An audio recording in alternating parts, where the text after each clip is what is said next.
No Larry Bird. No Kevin McHale. It was time for the remaining players to gather round. And they had to work extra hard to beat the Sacramento Kings on Monday night. Tonight, they face a much tougher challenge because the Atlantic Division leading New York Knicks are in town. And the Knicks are looking to take advantage of Boston's situation. Stay tuned for this Eastern Conference clash. The Boston Celtics versus the New York Knicks, coming up next on Sports Channel. Boston Garden, as usual, is sold out, and we've got a great matchup here tonight. The Atlantic Division leading New York Knicks with Patrick Ewing are in town. Tip it off against the Boston Celtics. Hi again, everybody. Mike Gorman along with Tom Heinz, and welcome to our coverage of Celtic basketball. Again, the injury report. The key here tonight, no Larry Bird, no Kevin McHale. We saw the team step up in the fourth quarter the other night, the team being the rest of the guys, and they're going to have to do it again tonight, Tom. No question. Against a team that's really gained some momentum, has a lot of confidence, unlike the team they did it against Monday night. This really will be a challenge to the Celtics tonight. They are going to need lots of offense, and that's what they are going to miss most from Larry Bird and Kevin McHale is points. Some of the key guys, Tom, who you think need to step up? Well, in two ways. Kevin Gamble must continue, as we show you Kevin Gamble here at the top left, right here. He must continue to do the job offensively, but he also, because in the last ball game down in New York, he is the target that they go against in Xavier McDaniel. He must control the X-Man. And right here, Eddie Pinckney must do more than his share of rebounding to help that fast break get started so that you can spring Reggie Lewis and all the rest of the quicker Celtic players up court for the easy shots. All right, the Knicks with a chance to, as Tom mentioned in the pregame show, put a little bit of a stranglehold on first place if they can win here tonight, and then the Celtics see them again on Saturday night. Rematch in the middle, Robert Parrish and Patrick Ewing. We talk about center matchups a lot, but this is a big one for the Chief here. Sure is, and the Chief in the first half struggled against the Kings, but then he came out like a team leader and really dominated play in the second half. I'm expecting that he will have that same attitude tonight against Ewing. In prior games, he's always seemed to be able to get up for Patrick Ewing. All right, come on in and pull up a seat. The Celtics and the Knicks are coming your way next.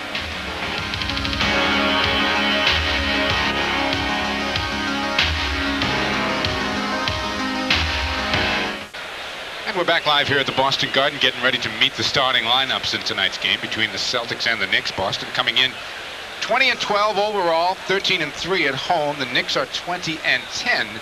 So they got a two-game bulge on the Celtics in that loss column. And the Knicks are 7-7 on the road. Knicks have actually been playing better on the road of late than they have at home. Lost last night to the Atlanta Hawks after having a scintillating win over the Phoenix Suns on Sunday night. Andy Chick now with the starting lineups. At guard from St. John's is 6'3", number 13, Mark Jackson. From Tennessee at Chattanooga, 6'6", number 21, Gerald Wilkins. The centers from Georgetown, 7 foot even, and number 33, Patrick Ewing.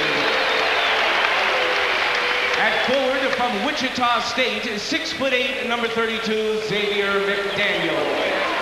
And at the other forward from Virginia Union is 6'9", number 34, Charles Oakley.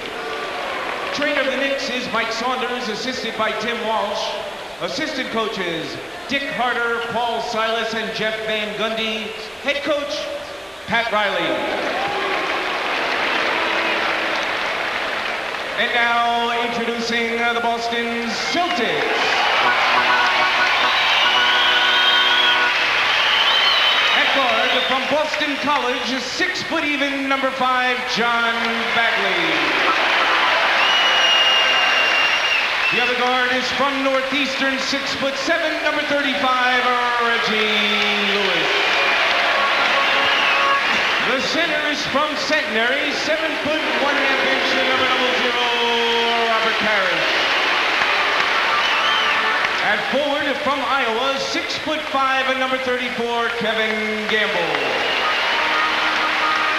And at the other forward from Villanova, 6'9", number 54, Ed Pinckney. Trainer of the Celtics is Ed Lacerte. Assistant coaches Don Casey and John Jennings. Head coach Chris Ford. And the officials for tonight's game, Ron Garrettson, Jim Kinsey, and Danny Crawford, a young crew. And what does that mean when you say young? It means a long game. This copyrighted telecast is presented by the authority of the National Basketball Association and the Boston Celtics and is intended solely for the private non-commercial use of our audience. Any publication, reproduction, retransmission, or other use of the pictures, descriptions, and accounts of this game without the express written permission of the NBA, the Boston Celtics, and Sports Channel is prohibited. Well, you did it twice. I did. Yes, but that's okay. Here's the guy under the microscope tonight. What can Kevin Gamble do with him? And you look at the Knicks, they've lost 21 straight here. And they'll be really zeroing in on a win here, as they know they've got their ball club together. The Celtics are still trying to find their offense without two of their prime players, Bird and McHale. Hickney lets it go, and they're going to re-jump it. Now, wait a minute. One of the officials says no, they know which way it's going to go, and it's going to go to the Knicks. Well, the Celtics had a chance to grab that one. They should have. John Bagley's out on Mark Jackson. Parrish, of course, on Ewing. Gamble chasing McDaniel. Pinckney out on Oakley. Reggie Lewis on Wilkins. Jackson left open, and he makes it. Jackson is playing a little bit more confidence. There was some concern down in New York as to whether he was going to be the starting guard or Anthony. And Jackson picks John Bagley's pocket and goes in for two. And Jackson nearly came up with a steal off the inbounds pass. Well, you can see how aggressive the Knicks defense is going to be. They're going to get all over Bagley. They had great success in pressuring the Celtics down in New York. Oakley jumped out briefly on Bagley. Now goes back to find Pinckney.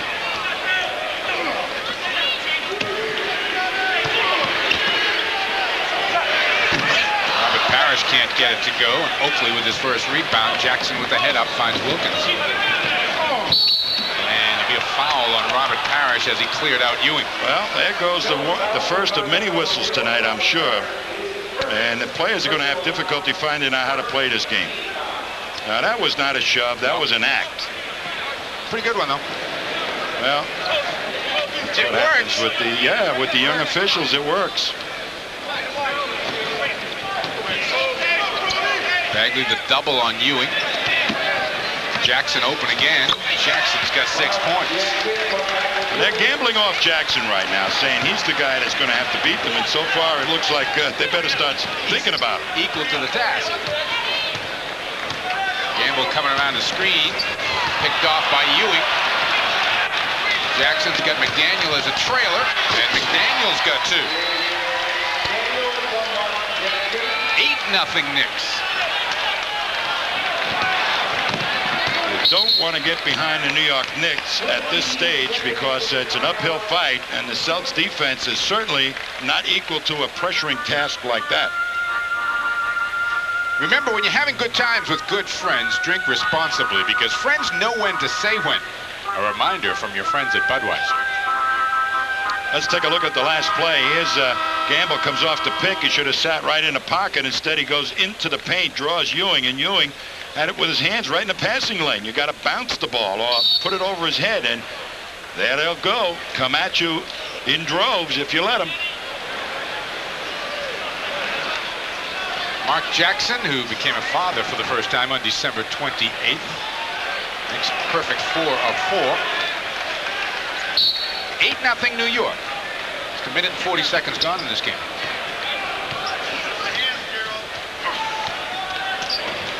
Gamble coming around the screen, and Kevin knocks it down. You got to get him involved so that McDaniel has to play a little defense.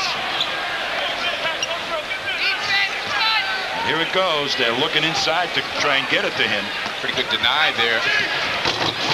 Ewing gets the roll on the turnaround. Gamble's going to have to deny the ball to McDaniel, because once Daniel gets it, Kevin can be in trouble. Might be a reach in on Jackson as he started to make his move, he being Parrish. No, they're going to give it to Ewing.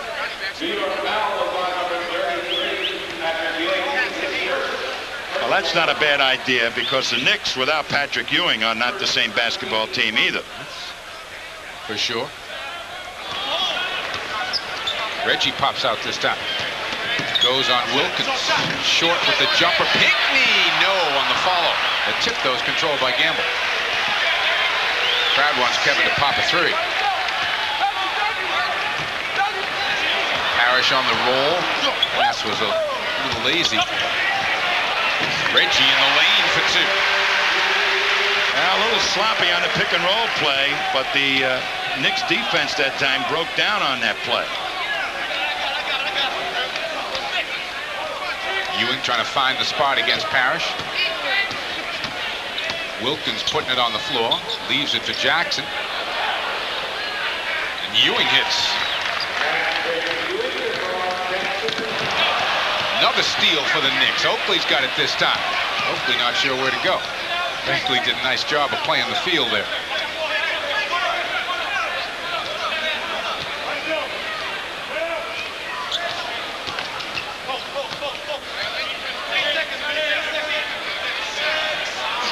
Ewing again. Whoa. Last time the Celtics played the Knicks here at the Garden, Ewing started off like a powerhouse too, and they rode his shoulders for a long time, and then he cooled off in the second half. Parrish, great spin.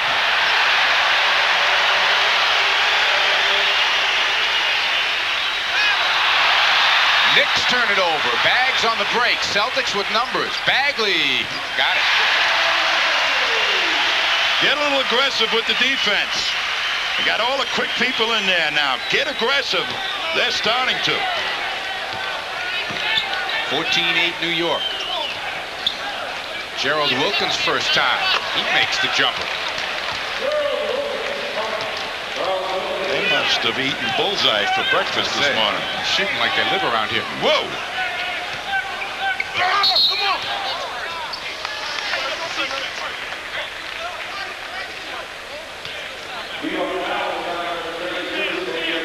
Xavier McDaniel called off the ball for the foul. His first, team's second. Knicks are 8 of 8. Oh, heavy duty stuff.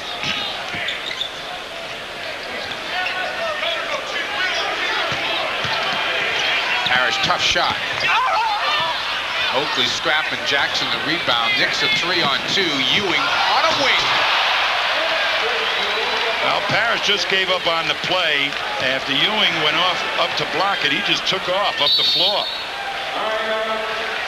Celtics are going to take a timeout. 7:13 to go here first quarter. Knicks are up by 10, 18-8.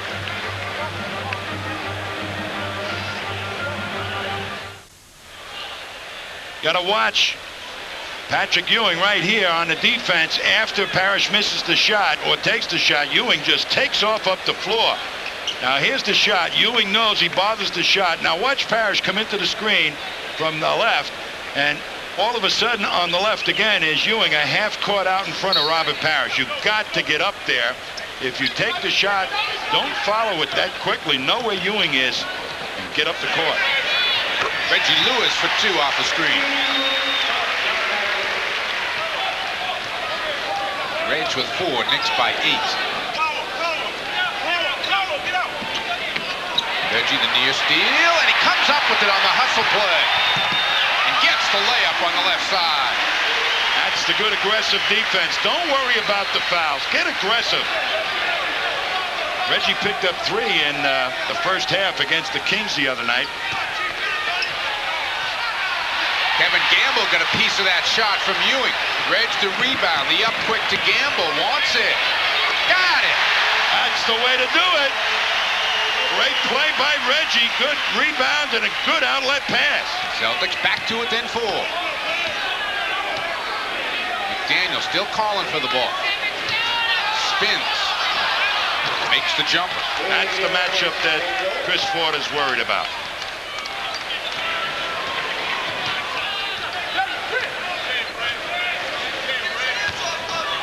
Gamble taking it in. Short with the left hand. Goes and gets it for 2.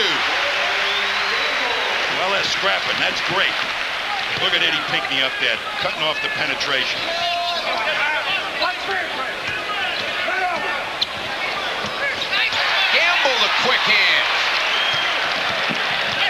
back defensively, but Kevin's open. Rebound Oakley. Couldn't you take a chance, Tom, and play gamble on Oakley and let Pinckney take a shot at McDaniel? No, because Oakley had really cleared Gamble out underneath. That's what the Pistons did against the Celtics in the playoffs last year, where Gamble ended up with Lambier. Yeah, but Lambier can shoot. Oakley can't. Well, Oakley had taken him right under, and that's what Lambier did too. That's the problem with that matchup. He's just a little bit of a tweener. Pinckney going on Oakley. Gets the shot. Eddie Pinckney out of the low post is going to give him more points than the other guy Oakley is with the blue uniform.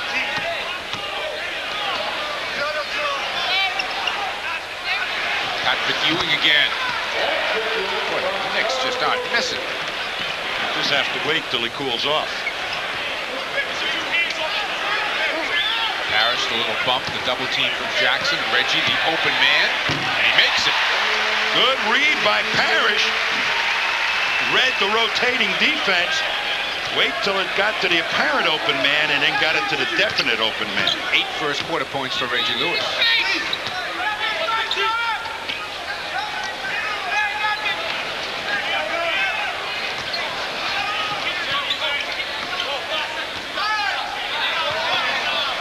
Ewing again. Tough shot. Rebound Wilkins sneaking in for 2. I don't know how Wilkins ended up all alone underneath there. Looked like he might have pushed off. He did open up quickly, didn't he? Boy.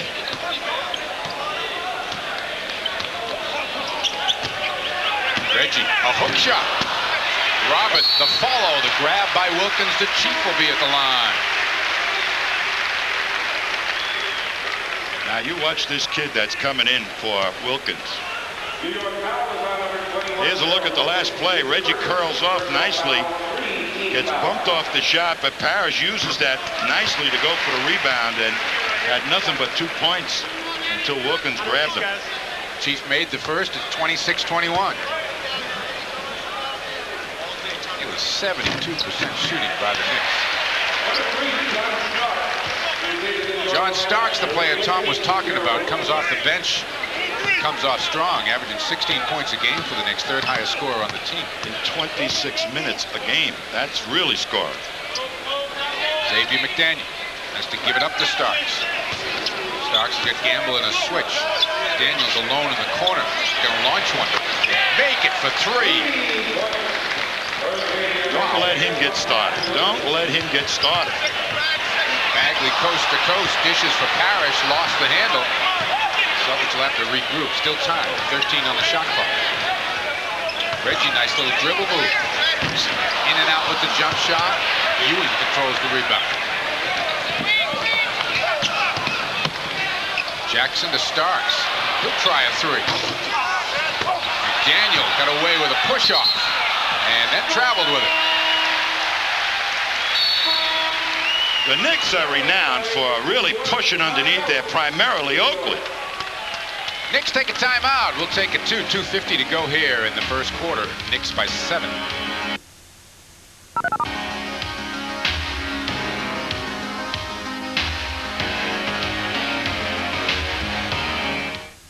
(29-22).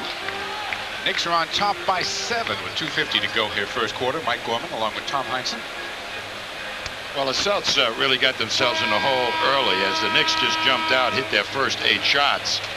And right now, the Knicks are shooting 14 for 17 for 82%. The Celtics are kind of caught up at 10 for 19. But when you look at this ball club, it's not uncharacteristic of the Knicks to have a phenomenal first quarter. They get running and they start hitting all their shots, but they do cool off if you apply some pressure on them, particularly Patrick Ewing.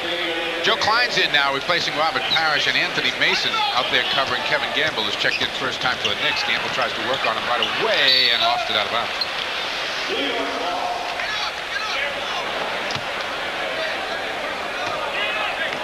Now, this is the classic matchup you're talking about. Mason is as beefy as Oakley. We'll see what they elect to do with Mason against Gamble. Ewing leans in. Wild shot. Loose ball on the floor. Oakley got it to Ewing. Knicks with a fresh 24, and they'll reset with Jackson at the helm.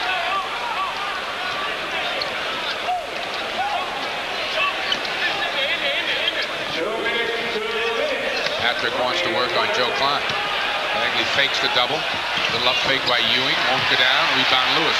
Well, Joe is just bumping him just enough. That's what is known as a finesse bump. Celtics want the Lewis and Starks matchup. There's a little finesse bump there by Starks. Yep. Reggie. Nice shot. Not a bad matchup. If you don't have the good inside game, pick the best mismatch you got working for you. Go to it. Reggie's got 10. Celtics within 5 of the hot shooting Knicks. Pinckney, nice jump out on Starks. Ewing again squares up and stuffs it. Celtics double team never got down there when Ewing put it on the floor. That's when you should go at him. John Bagley with the spinning move. Rebounded Mason. Ewing's going to pass this trip. Oakley fires away. Rebounded Reg. Celtics got to get the gears going and really put some, take some rubber off those sneakers. Run. Ewing just took a break there. Nice trip up the floor. Reggie hits again. And Reg has got a dozen.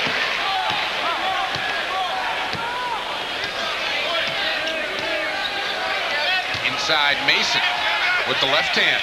Boy, he just spreads out. There's not going to be much that Gamble can do about that. Reggie again. Rebound to Ewing. Nearly threw it behind Jackson, who gets around Lewis. Knicks can get the last shot.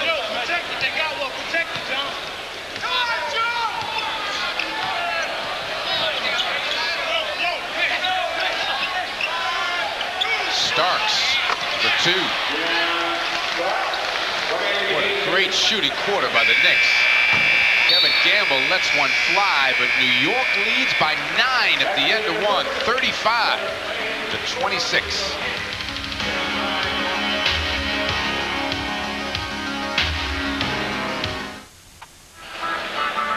Pat Riley's a wily coach, and he knows a mismatch when he sees it. Here's Mason, one of the real wide bodies, a rookie, against the smaller Kevin Gamble, and that's just position A.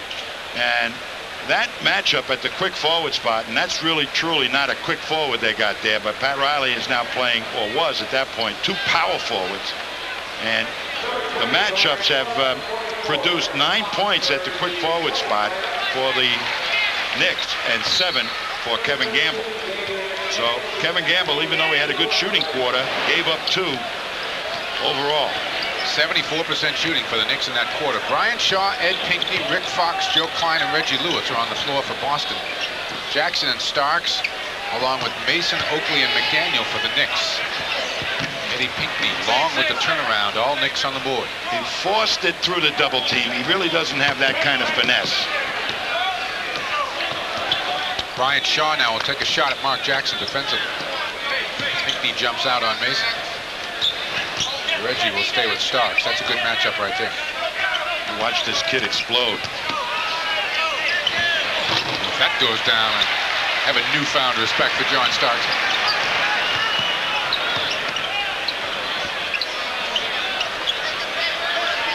Clear it out for Brian Shaw. Goes baseline. Short with the runner. Joe Klein in the follow.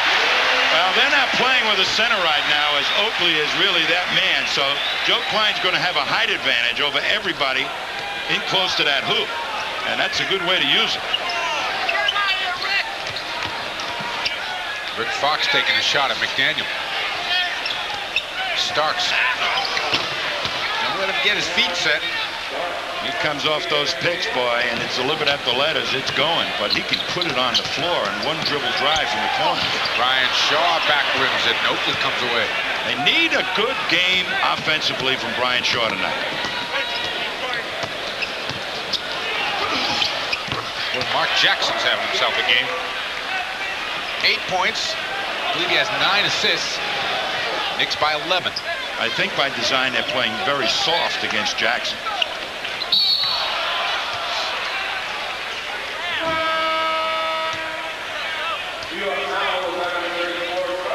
Oakley with the foul off the ball, his first.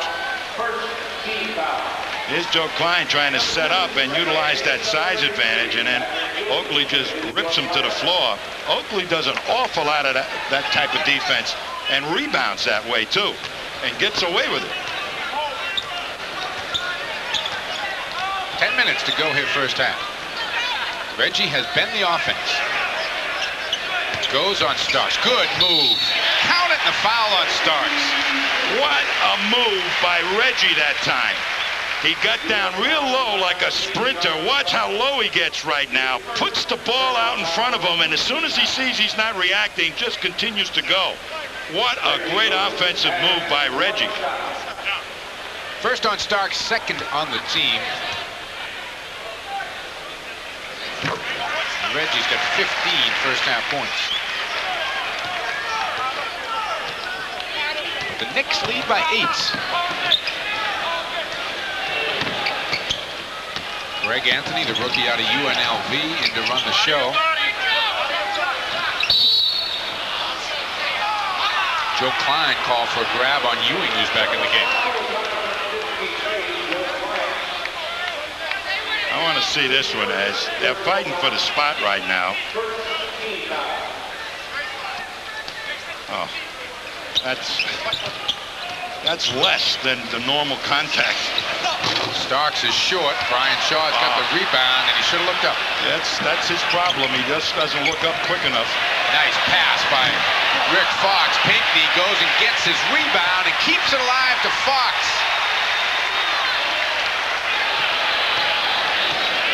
Shaw's got McDaniel on him. Go to Reg again. Over Starks. Gets the roll. Well, they're burning that mismatch.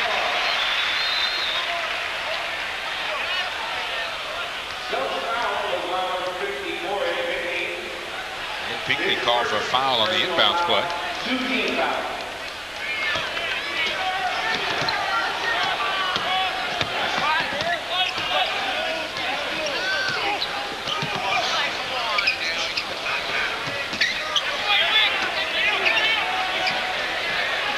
Into Ewing. Triple teamed. Joe Klein's called for the foul. Interesting, the official who made that call was right below us here. Almost out at half court. Ed Pinckney goes out. Robert Parrish comes in. So Parrish and Klein will play together with Fox, Lewis, and Shaw. I believe they called that on Fox. They did, you're right. No, they give it to Reggie. Well, they give it to Reggie Lewis. There it is. Yep, that's legit. But that's when you should start to double him. As soon as he puts it on the floor one time, that's the signal to go down and get him.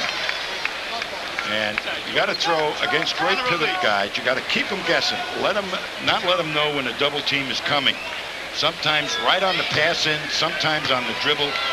But on the direct pass in, Ewing handles that very effectively.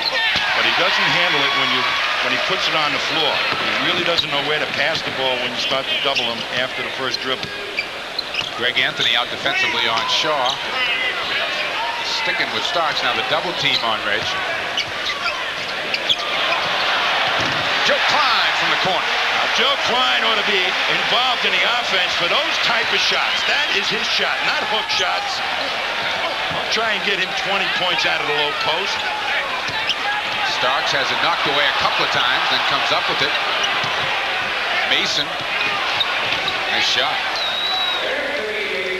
This kid is not a good shooter, but I will tell you, he knows how to get space.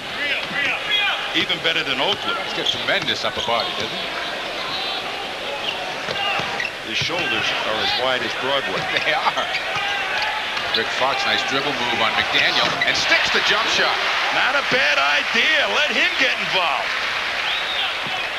Celtics right there, down 5, and the Knicks playing as well offensively as you'd ever want to see. Fox call for the foul. This is getting awful now. And they're talking to McDaniel, but they'll call a foul on Fox. Watch this.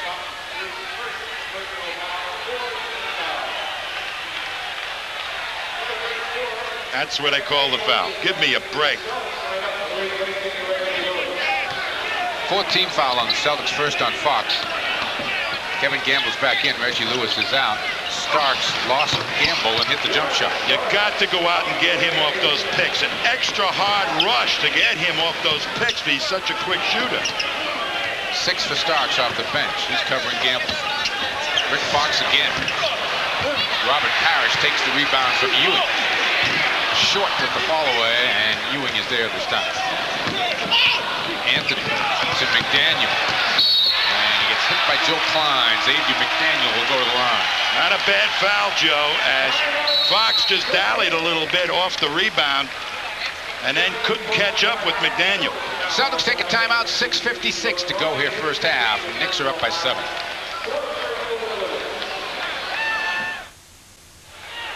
It's not easy to play a good shooter off a stagger pick. Here you're going to see Kevin Gamble, the bottom right of your screen. The first pick comes. He fights through that one. But right here is where Kevin Gamble gets caught. He's got to approach this second pick, step away, and then shoot up to the gap and not really feel contact. Look how he gets caught up on the shoulder. Just the least little bit, and that allows Starks, the quick shooter, to get the shot off. Knicks continue to shoot well.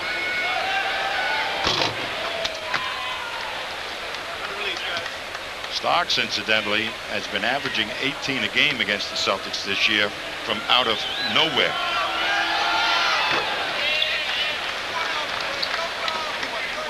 Read a great story on Starks. Clips coupons. From his years in the CBA, Exactly. Right? Yeah. He says, I never know when I'm going to be back in the CBA, so I'm not changing my habits. Just find him in the locker room clipping coupons. Much too late recognition of a pick and roll play that should have worked easily. Mason on a wing.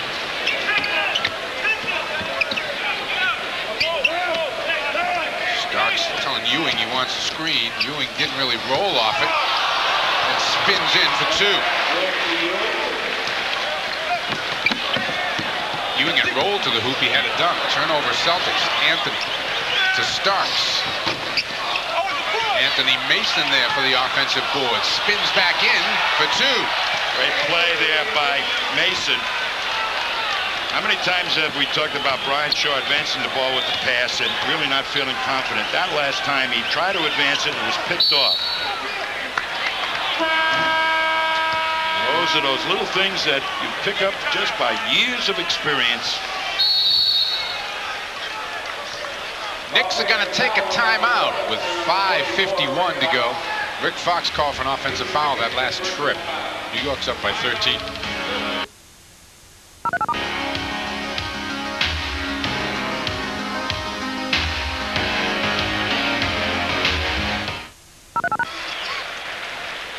We know you have all read about the trials Johnny Most is going through, and Johnny Most right now could use all our support. John, I know you're out there listening.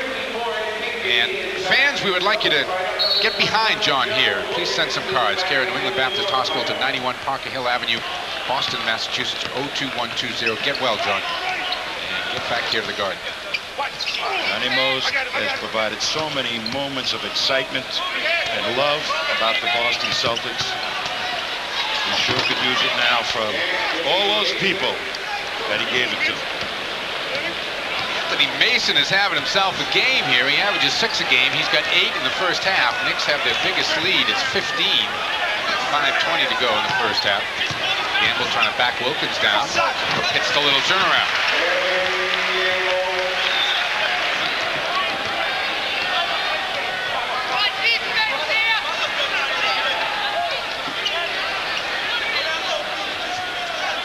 Fox doing a good job forcing McDaniel off the spot.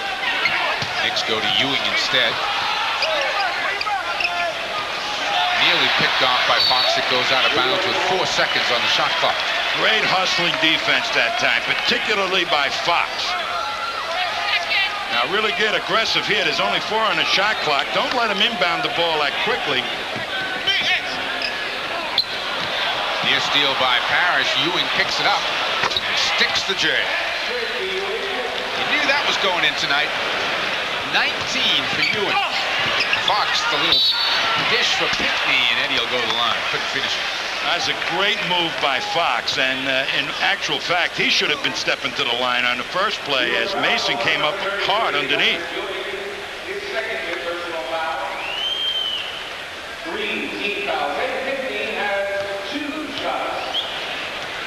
Hit Pinckney offensively. If he could get like 12 points a game on a regular basis, that would be a tremendous contribution by Eddie. Now he's been having hot nights coming off the bench, 6, 8 points, and really doing a great job on the offensive board. But he's got to get out on the front end of the fast breaks, and he's got a real tough job playing big people and controlling them on the defensive board. So defensive rebounding and getting out on a fast break is tough to do.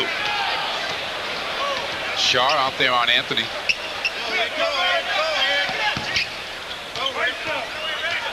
Wilkins looks to take Gamble. Leaves it for Ewing. Doesn't get it this time. Big time rebound by Rick Fox. Great blockout.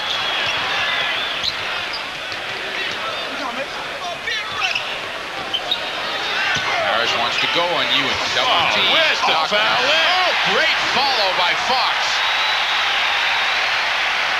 Rick Fox up big over Anthony Mason. McDaniel and Fox are battling. Offensive foul. Xavier McDaniel. Rick Fox moves your feet as well as you can move them. I don't want to tell you, McDaniel warded him off for about 3 steps. Watch this as Fox goes one way and then keeps warding him off. You can't keep doing that without calling an offensive foul. Celtics throw it away. McDaniel takes it himself. Xavier has 11 in the first half. Knicks by 13, 3:30 to go.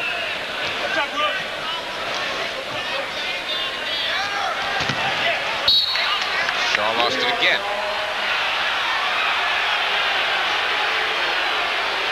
Bryant's having a tough night. And the Knicks are going to take a timeout. 3 minutes, 19 seconds to play here in the first half as the Celtics head back to the huddle. And Pat Riley has to feel good about what his Knicks are doing so far.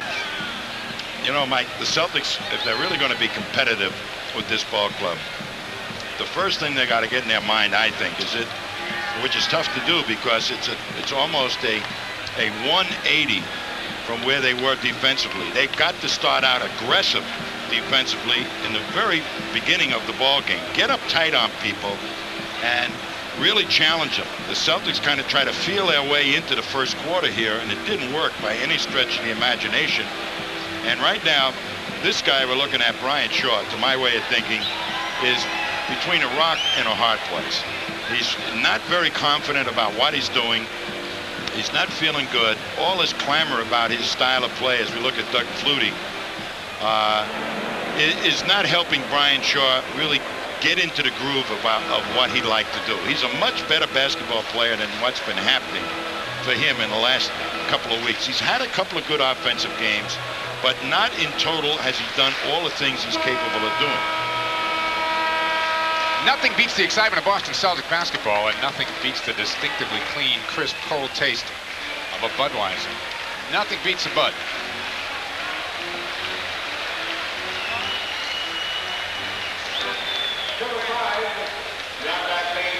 That tells a story, as you know, you just kick it away, or you got to come up with your shots. Remember, we keep talking about 100 shots. It's not how many turnovers you actually get, but how many it takes away from that 100-point level or close to it. Nice move by Ewing, and won't go down. Reggie Lewis back in the game, comes up with the rebound. Look at the small group that they have in there right now. Reggie Lewis, in essence, Fox is going to be the power forward. Into Parrish, he's got a little room this time. Spins and gets the roll on the hook shot. He got bumped going to that one, and they're not giving the whistle a toot down there. Chiefs got 6. Anthony reverses it to Wilkins. Lewis right out on him. Xavier McDaniel, Reggie Lewis right there, and then Parrish sent it back. But McDaniel will go to the free throw line as Starks and Jackson are about to come back in for the Knicks.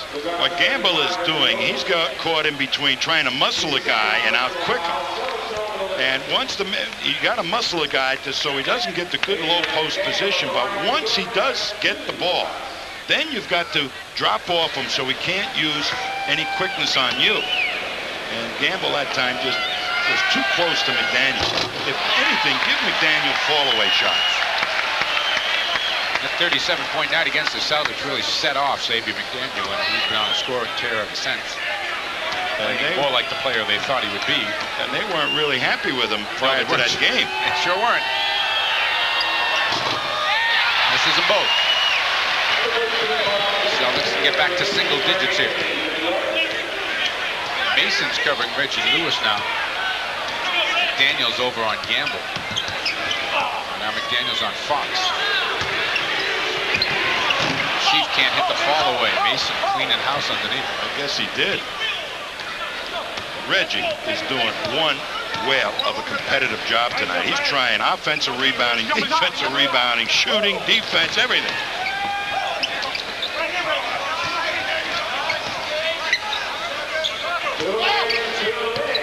Ewing leaning in to get the foul on Parrish. That's where those young officials, boy, they just can't make up their mind. Man. Oh. Number 2 on the Chiefs. Celtics are over the limit with 1:58 to go here in the half, and Patrick Ewing takes 19 points to the free throw line.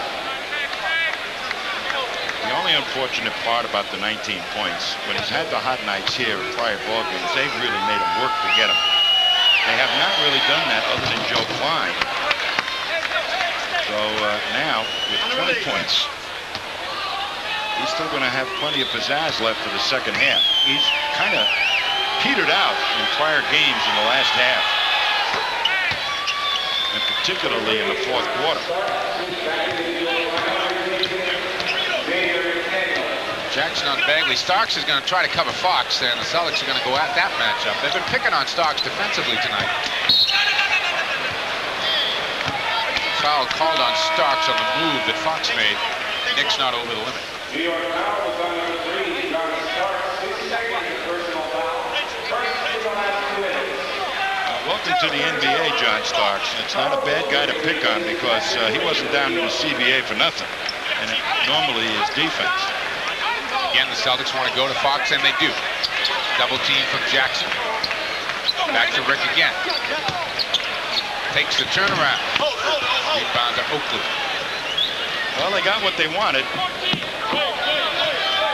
Rick Fox has not been really included in the Celtics offense to any large degree the entire season because he's a rookie, but he will be from here on in.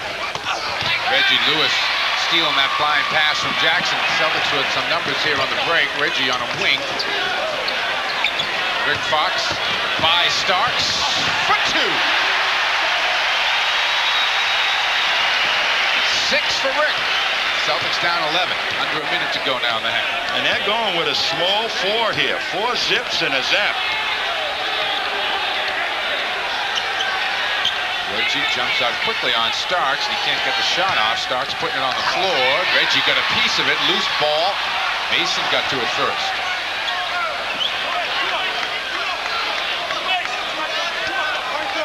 .17 on the shot clock.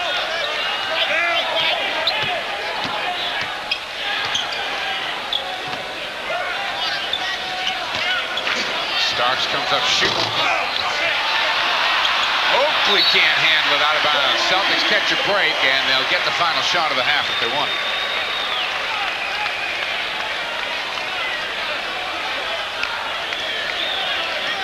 .58-47 Knicks. They led by 9. At the end of 1, it appears they will go off at least 9 at the half.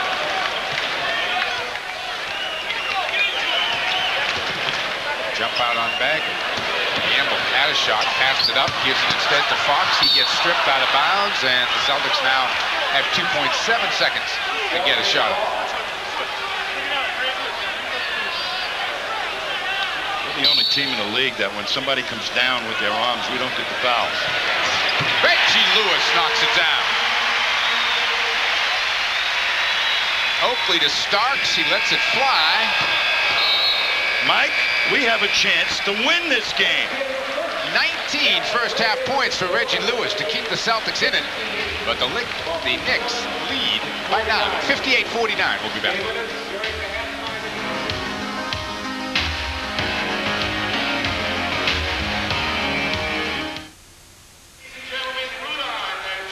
Knicks lead it by 9 here at the half, 58-49. Mike Gorman along with Tom Heinsohn. Look at some highlights from that first half. Patrick Ewing.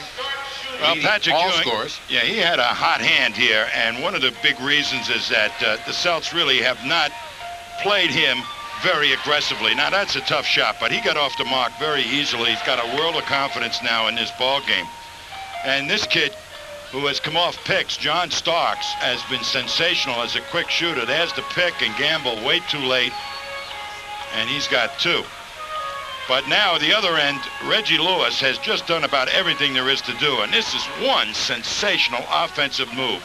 Gets down like a sprinter. Look where that ball is, really low, puts it past him, and then knows that if he keeps going, he's got the man beat.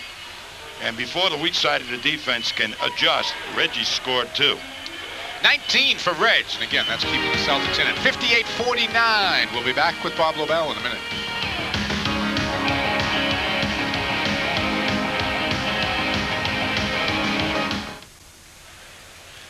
58-49, our halftime score. The New York Knicks led by 9 at the end of 1 and are up 9 here at the half. And that means it's time for the WBZ-TV Sports Channel update. And downstairs in the danger zone is Bob Lobel. Bob? All right, Mike Gorman, always an adventure down here in front of the Celtics locker room, but I think it'll be a little calmer tonight.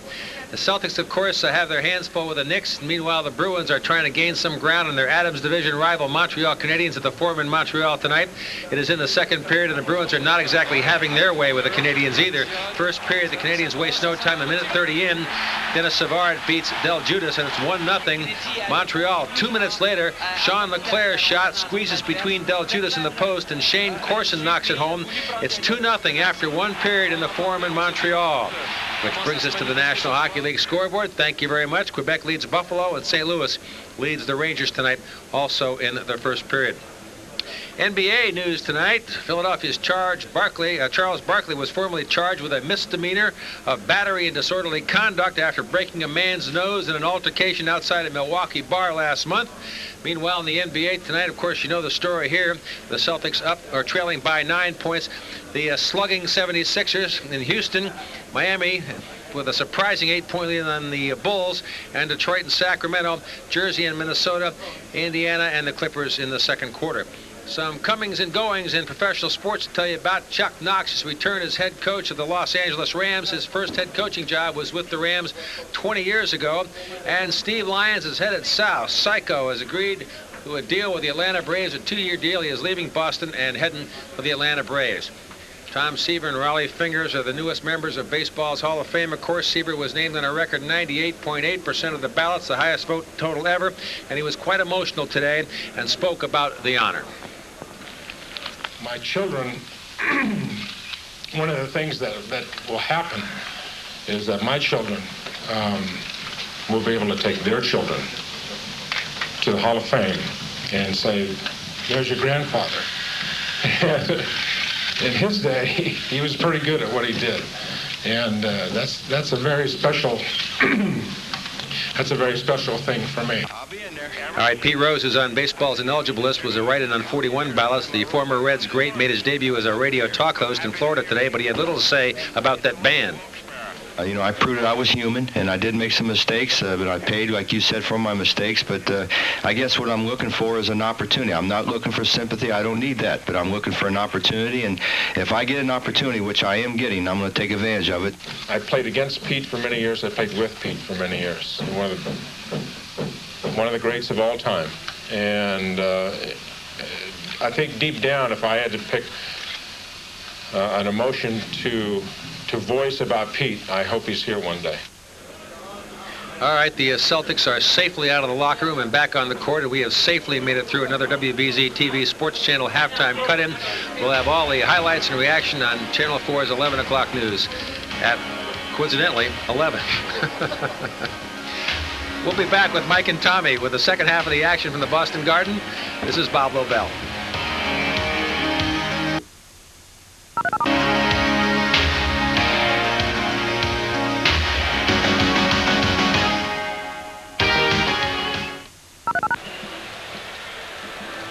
Welcome back to the Garden, everyone. 58-49, the Celtics trailing by 9 to the New York Knicks. And the Celtic halftime stats are brought to you by your New England Napa Auto Parts store, because there are no unimportant parts. Excellent field goal shooting by the Knicks, 67%. They hit 2 out of every 3 shots, and that's tough to beat. The Celtics at 51% and taking more shots. Naturally, the Knicks have a ton of assists. When you make that many field goals, you get a lot of assists. Mark Jackson leading the way with 8. Front court from the Knicks performing well here tonight. They're shooting 13 of 20 and have outscored the Celtics by 14. Individual numbers: Patrick Ewing leading the way for the Knicks with 21, Xavier McDaniel with 11. That's the front court scoring pretty much for the Knicks. Reggie Lewis keeping the Celtics in the game right now with 19 first half points. We'll be back with second half action in a couple of minutes.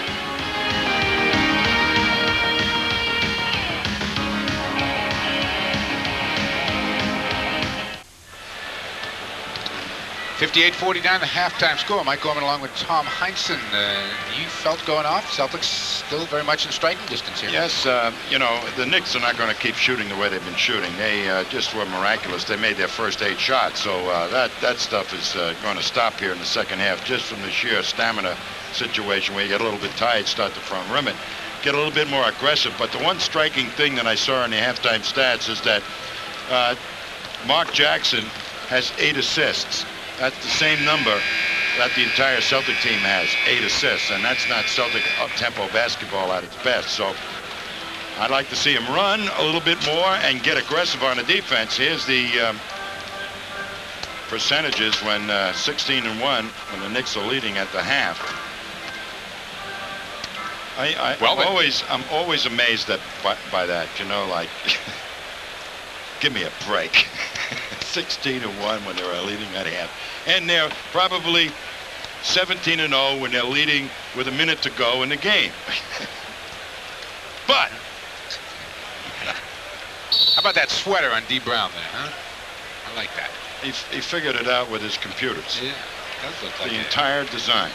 Graphical design of some sort there. All right, we are set to go. Let's see what the Celtics can do. Opening 4 or 5 minutes of the second half could be very important to the Celtics. They don't want to let this thing get up into the 15, 16-point range. Bagley, Gamble, Pinckney, Lewis, and Parrish will start for the Celtics. Mark Jackson, Gerald Wilkins, Charles Oakley, Xavier McDaniel, and Patrick Ewing are on the floor for the Knicks.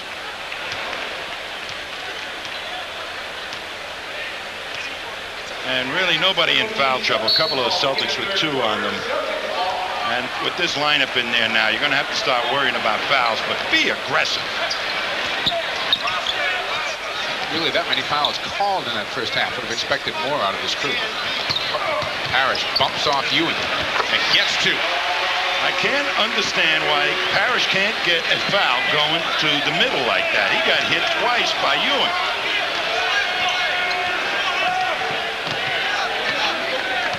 Defensively, Boston needs a couple of stops. Not stopped the Knicks too many times. Both teams going right to the center's first trip. Kick out Jackson at the buzzer.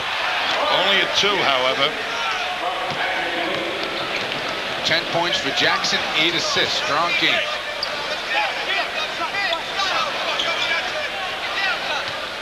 Reggie was looking inside at Pinckney. Baggs will take it. Boy, he just put that ball out in front of Jackson and had him dancing.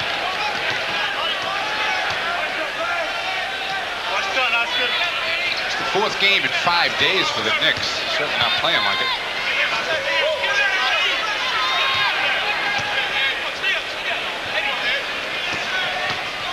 Xavier McDaniel finds Patrick Ewing. Rebound to Gamble. Oh, look ahead for Parrish. Robert wants to go again. The follower. Daniel. Oakley, give me a break with Oakley there. Wow, he just walked Eddie Pinckney into the Knick bench. And Oakley throws it away, looking for Ewing. No reaction from Pat Riley.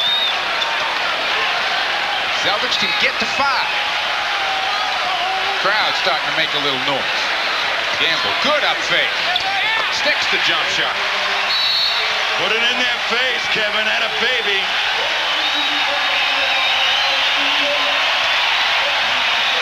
Mike, right now I got a feeling that the Celtics are going to be playing on tremendous heart. Watch this play. As we're going to see Gamble come off the pick. McDaniel tries to get over the top. Good up fake by Gamble that time. Leaves McDaniels in the dust.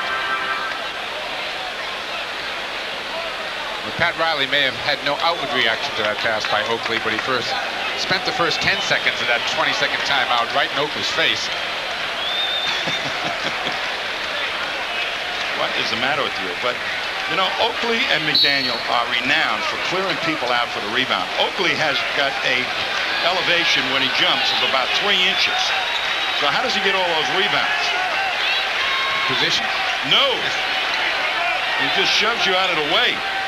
Jackson rubs off Bagley, takes it in, and draws the foul. Now that's what I'm talking about. I can't believe the official who called the foul. I don't know about the call, but Jim Kinsey called that from half court. And Chris Ford is livid right now. Watch this move now. Robert Parrish has been driving across the middle all night. The official who disappeared out of the bottom of your screen, you saw where Parrish turned, he called the foul.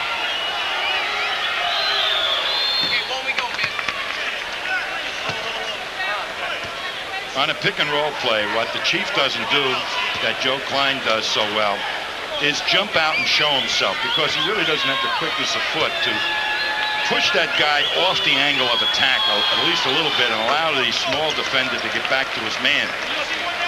And that kind of hurts if a guy like Ewing sets a good pick. Knicks back up by 7. They led by 9 at the end of 1 and 9 at the half. Daniel aggressively out on Gamble. His hand on him. Gamble knocks it down.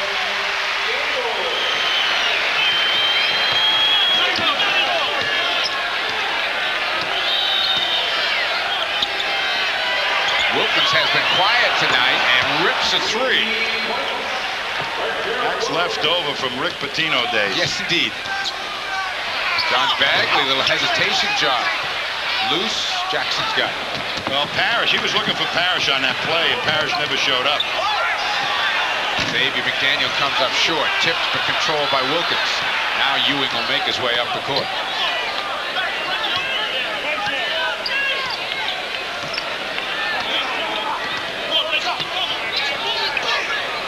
Gerald Wilkins again. Parrish is there along with Pinckney.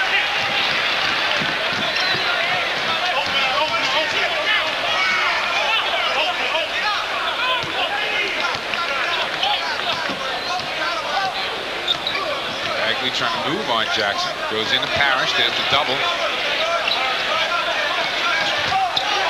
Robert will take it. Pinckney trying to keep it alive. Out of bounds off McDaniel, I believe. Oh,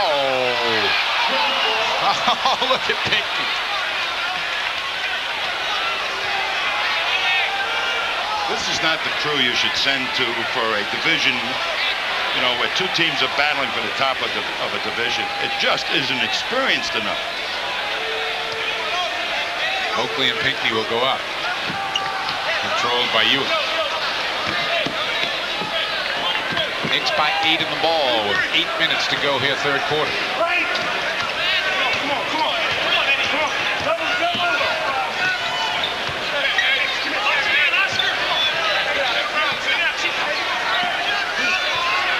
Ewing, rebound to Reg.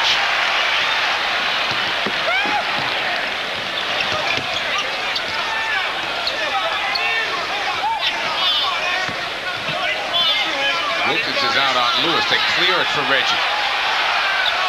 Puts it down. How about the illegal defense? Jackson wasn't covering anybody. 21 now for Reg.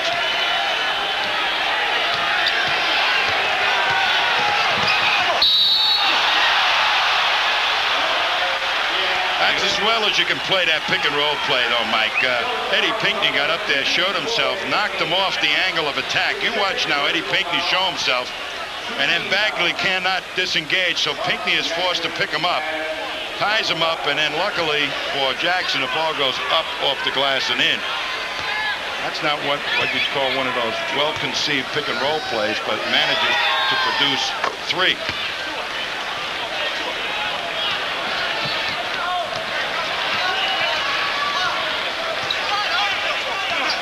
68-59. Reggie gets the bounce on the pull-up. He's playing against some tough defense in Wilkins, too. Reggie's got 23. Just under 7 minutes to go in the third. Wilkins finding a way for 2. Parrish is really upset, saying he got cleared away by Wilkins. Harold Garrettson ought to take a look at, big games and not assign these type of guys to a big game. Reggie's the open man. Makes the jump shot. Oh, get him, Reggie. He is the offense. Well, Larry Bird was for a long time, too. All you need is a couple of guys that can score against 90% of the league, and you're in business. Ewing for 2 more. First 2 of the third quarter for Patrick. Took him 6 minutes to get it.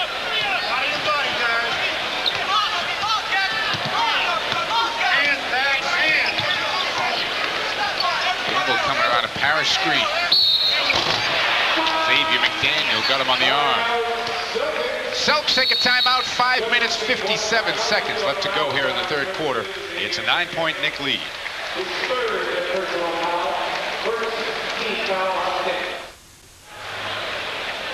Starting on Monday, Sports Channel will begin its coverage of the North Atlantic Conference, the best of New England college basketball. This Monday, the Terriers of Boston University play host to the Atlantic 10 powerhouse UMass Minutemen. Sports Channel's coverage of the game begins at 7:30, so don't you miss it. Coming up on Monday night. Anthony Mason has come into the New York lineup. Joe Klein's in for the Celtics. Celtics playing well here in the third, but unable to dent that lead. You know, one of the problems you have when you play these small lineups, obviously, is rebound. And I think Chris Ford, ultimately, when he starts going to these real aggressive, smaller people, will develop a rebounding scheme. Normally, in years past, McHale, Bird, Parrish were the guys who get the defensive rebounds, the offensive rebounds, or particularly the defensive rebounds. Now, they may just be blocking out and letting the small guards rebound, as Reggie is leading the team at this point with 5.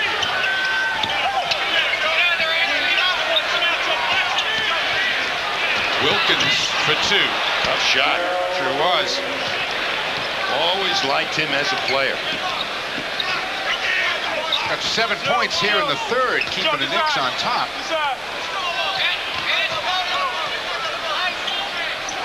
Aggressively out on Reggie defensively. Almost caused a turnover there. 7 on the shot clock. Baggs takes it with 5 and hits outside. Only gave him a 2. Gamble was looking for a 3.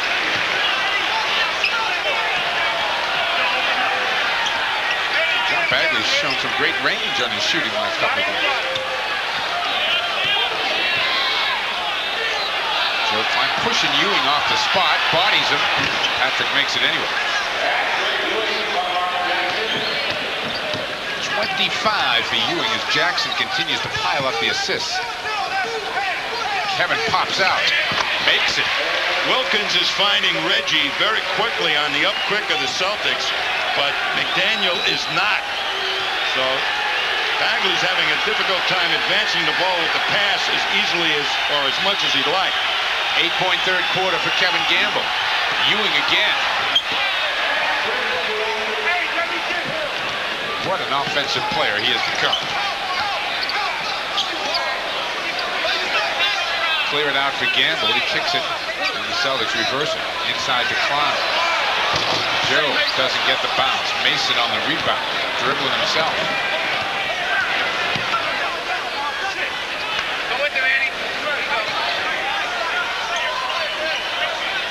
Gerald Wilkins has a whole side of the court to himself. And Wilkins is going to go to the free throw line.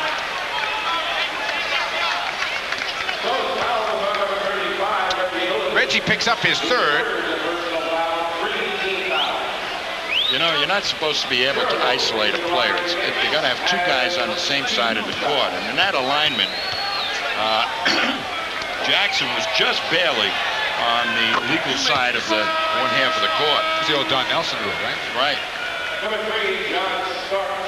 Some of these coaches used to take four guys, put them up at half court on the opposite side of the floor, and then give the ball to one guy and say that everybody was playing illegal defense and make the game a one-on-one adventure. So they tried to do something about it, but that was stretching it a little bit that time. Jackson was just barely legal. John Starks has come into the game. He will try again to cover Reggie Lewis. The Celtics immediately go at that matchup. Wilkins came to help. Reggie short with it, and Ewing a man-sized rebound. 11-point Knick lead with 3:23 to go in the third.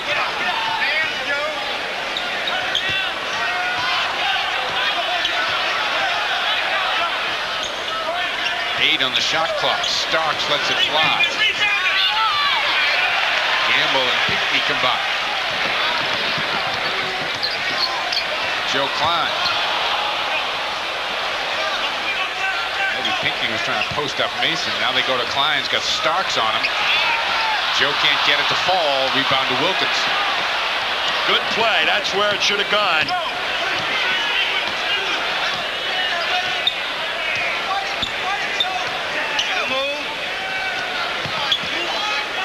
Starks behind the Mason screen, now goes inside. Mason's had a good offensive night. Pinckney slaps it away. And Pinckney had a foot out of bounds. It'll be Knick ball, but the Knicks call a timeout. When they come back, they've got 4 seconds on the shot clock and lead by 11.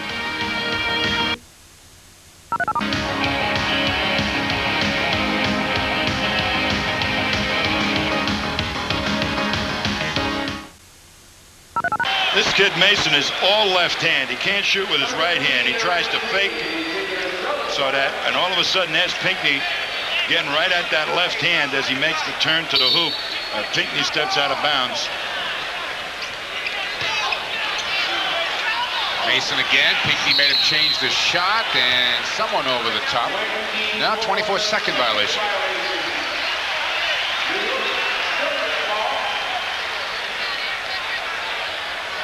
Well, maybe it's not a 24-second violation. Yes, it is.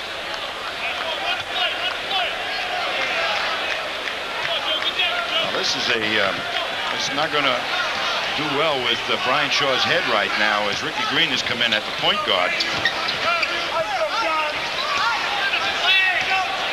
Gamble back and Starks down. Joe Klein spots up. That's the shot for Joe Klein. I don't care. Forget all that low post stuff. Joe trying to hold out Ewing. Final 2 minutes of the quarter. Ewing forced to a fall away. And Pinckney couldn't control the rebound. Joe's doing a great job at muscling Ewing, and Ewing's huffing and puffing right now, and that always hurts a good offensive player.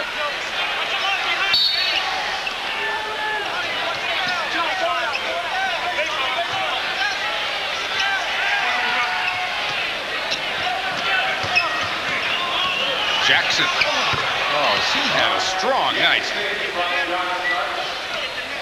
17 from Mark Jackson.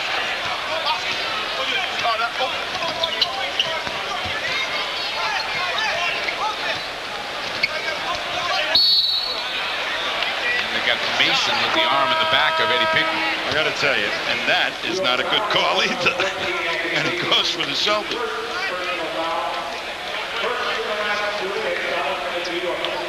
That is so difficult to officiate, low post contact. When is it a foul and when isn't it?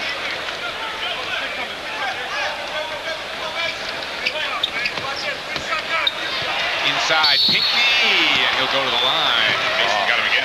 Great move by Pinckney. As he made the turn, he felt the contact and then went to the left hand. When Eddie makes the move on the catch, boy, he's a lot tougher to defend.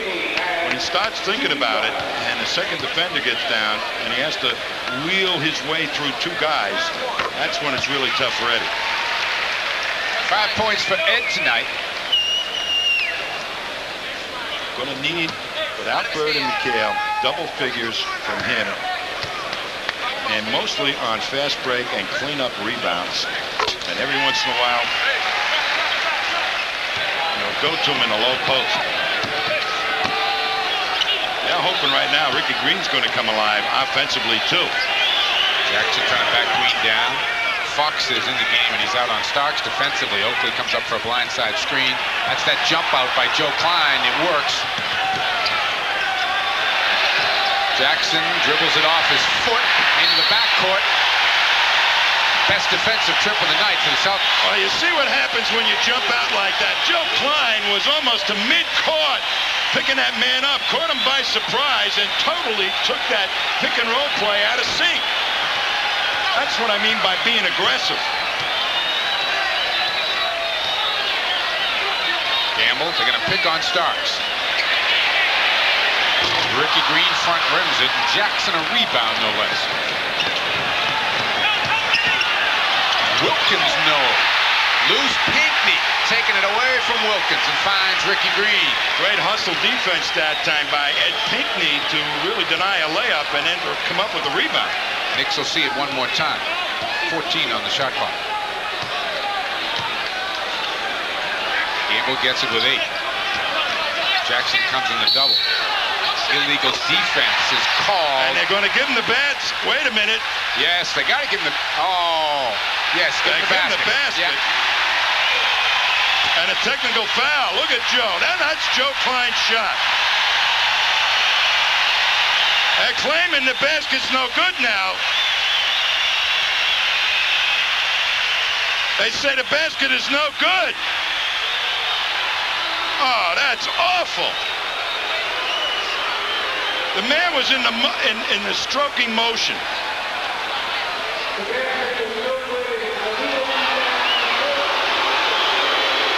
He was in the act of shooting when the whistle blew. So no basket. It remains 82-73. Two officials called it one way and the other one called it the other way. Now the Celtics end up with a technical and they'll get possession of the ball.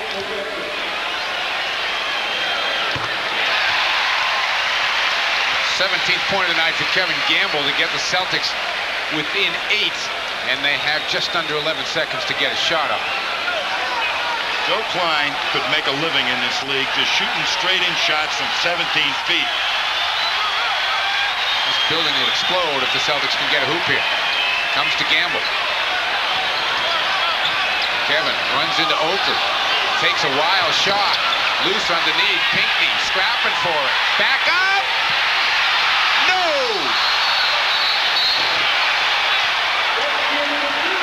Wouldn't go down, but the Celtics chop one off the Knicks halftime lead. It's 82-74 New York after 3.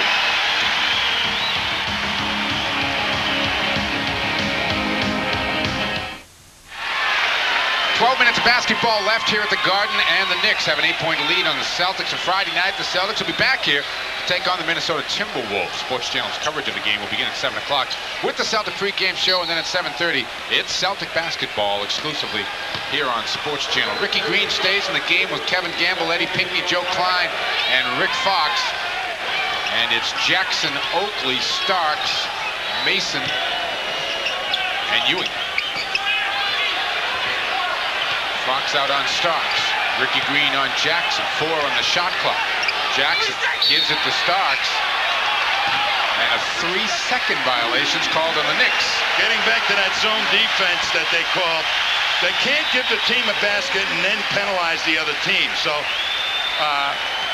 in essence, create a 5-point opportunity. So they waved off the basket. Celtics got the free throw and in possession. Fox is trying to post up Mason. Skip it instead for Gamble. Kevin nails it. Great pass by Ricky Green over the top right at the letters to Gamble, so he, in one motion, let it fly.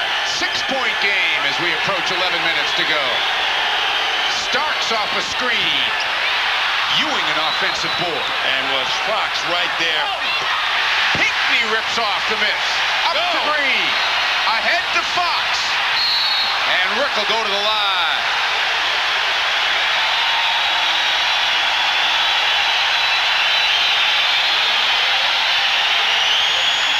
Great rebounding going on by Pinckney, fighting off Oakley.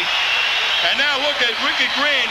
Immediately spot the man that's furthest up the court that's open. And man, I don't know, that was close to the hard foul type too. 82-77.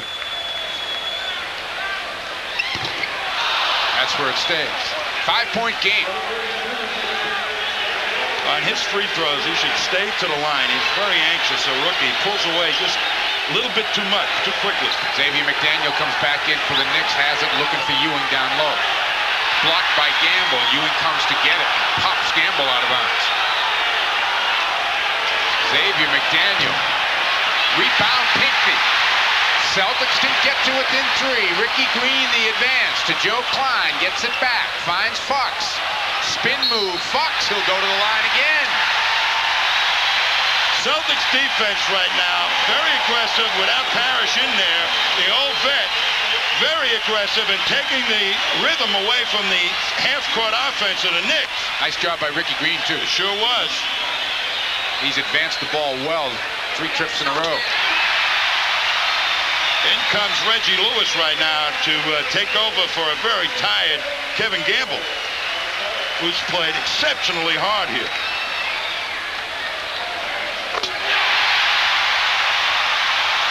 .79.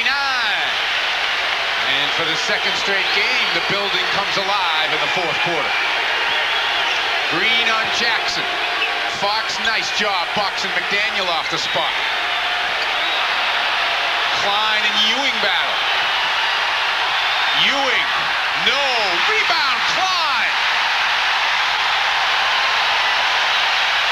Celtics can get to 1. Reggie pops out. Uses the Klein screens. Got Ewing in a switch. Back to Joe. Into Pinckney. 5 on the shot clock. Eddie kicks it out. Green's going to have to shoot it.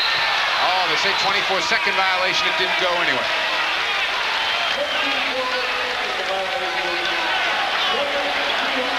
Chris Ford to Joe Klein saying the shot clock.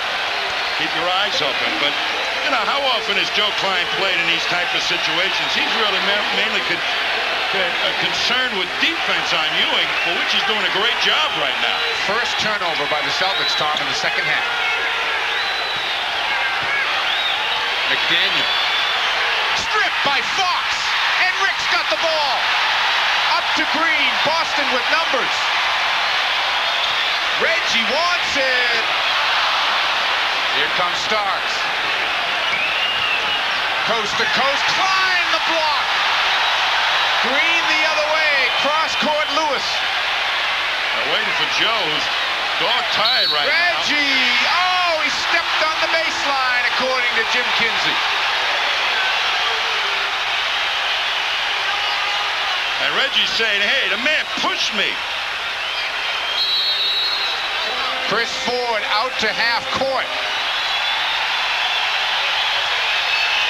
We'll be back.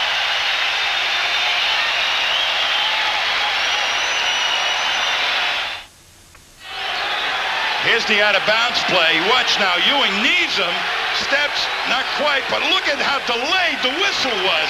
The basket was going in, and then he blew his whistle for an out-of-bounds play. Poor officiating. Ewing on Klein. Anthony's in the game. Surprisingly, Jackson's played so well. Anthony finds McDaniel. Can't make it. Had to take it at 24, and the Knicks get a break. The clock went off. Chris Ford is praying to the heavens on the sideline. Knicks get the ball and a fresh 24, 8.5 to go, up 3. Ricky Green out on Anthony. Starks pops out.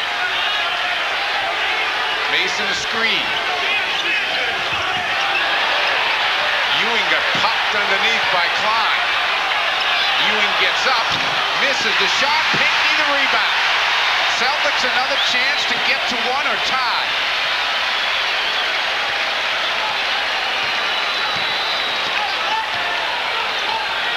Reggie with Starks in the climb.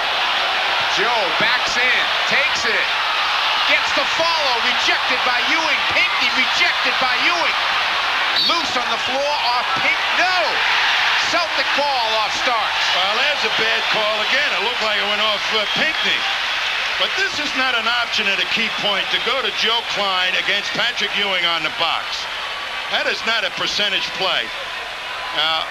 It looked like it went off Pinckney, so maybe that's the one for Reggie that they're getting back. But Reggie had scored. 19 seconds on the shot clock as Ricky Green takes the inbounds pass. Reggie wants to go on Starks. Now gives to Klein. Better pass, he had a shot. Reggie hits the jumper. 27 for Lewis, and it's a 1-point game. You gotta love these players out here, Mike. They're scrapping all the way. Greg Anthony steps up and makes his first basket of the game.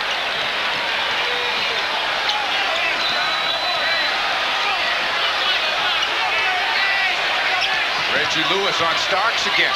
Finds Ricky Green. Rick Fox for 2.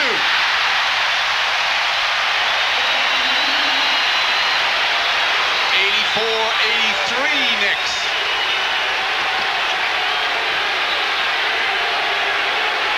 Anthony comes to Ewing's side, battling with Klein. Oh, great defense by Joe to deny him the ball. Now it's Mason wanting the ball.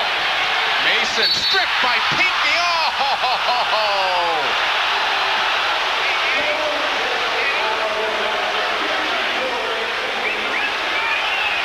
Let's take a look at this one. Oh, ball. Oh, gee.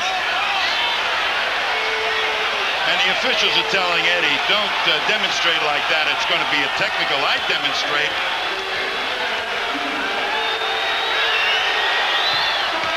Mason with his 9th point of the night. Now Bagley will finish up the show and run the offense.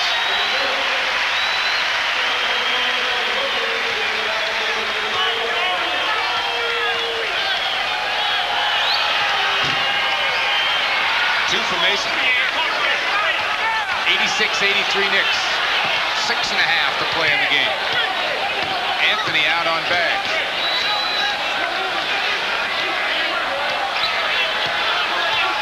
Reggie pops out. Wilkins staying with him. Bags with 5 on the shot clock. The tip by Joe Klein. Way to go, Joe! Hustling. 86-85. Wilkins nearly lost it off his hip. Anthony with 8 on the shot clock. Wants to go to Ewing. Now kicks it out to Wilkins for a 3. Bags the loose ball. Celtics can take a lead. Reggie Lewis. Bags got lucky there. He really traveled making the pass. Reggie will go to the line. Got sandwiched by Ewing, Mason, and McDaniel. Joe Klein is one tired redhead. What an effort defensively by Joe Klein in this game. Sensational.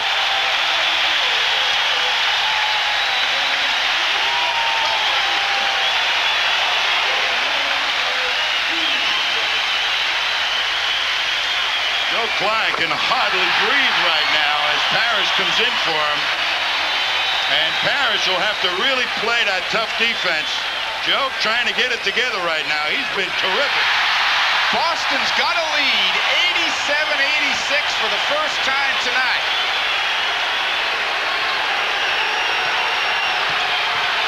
Xavier McDaniel short with it. Reggie and Baggs have got the rebound.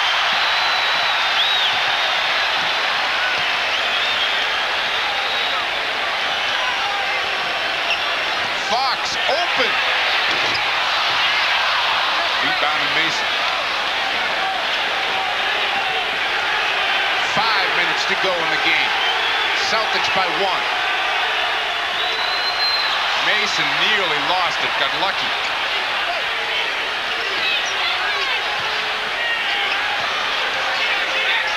Boy, Fox a great job shutting Anthony off there. Now Anthony shoots it. And an offensive foul is called. I think it's Ewing. Trying to set a last-second pick on Fox.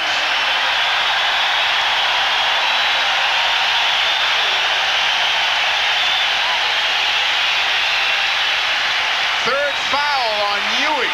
We've got a timeout. We'll be back.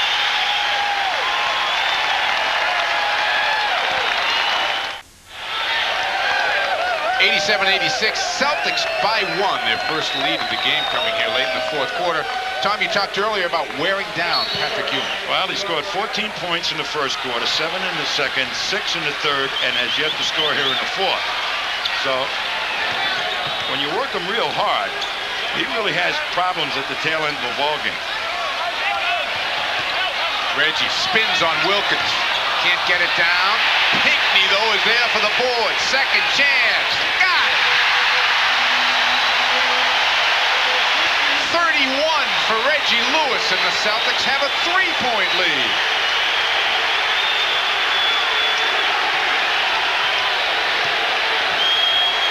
Thrown away by Starks. Baggs to Fox. Baggs missed Reggie, who was wide open on the left wing, but I think he was covered up by one of the Knicks right in front of him. Couldn't see Reggie, but he sure tried to advance the ball. Fox really didn't know what was in front of him.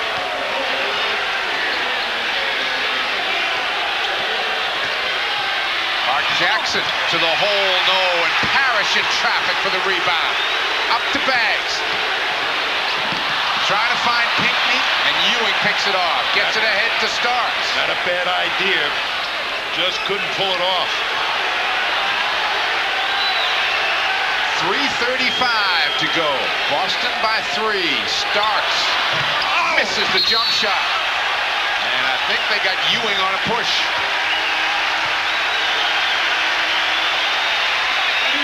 That'll be the 4th team foul, I believe, on the Knicks, too, Mike. Celtics have only on one. Ewing. Yep. Knicks have scored 4 points in this fourth quarter. Celtics have been out there playing aggressive defense, jump switching on the pick and roll play, all kinds of great things. Reggie again. Oh. And he'll go to the line, and Ewing might have just picked up his 5th.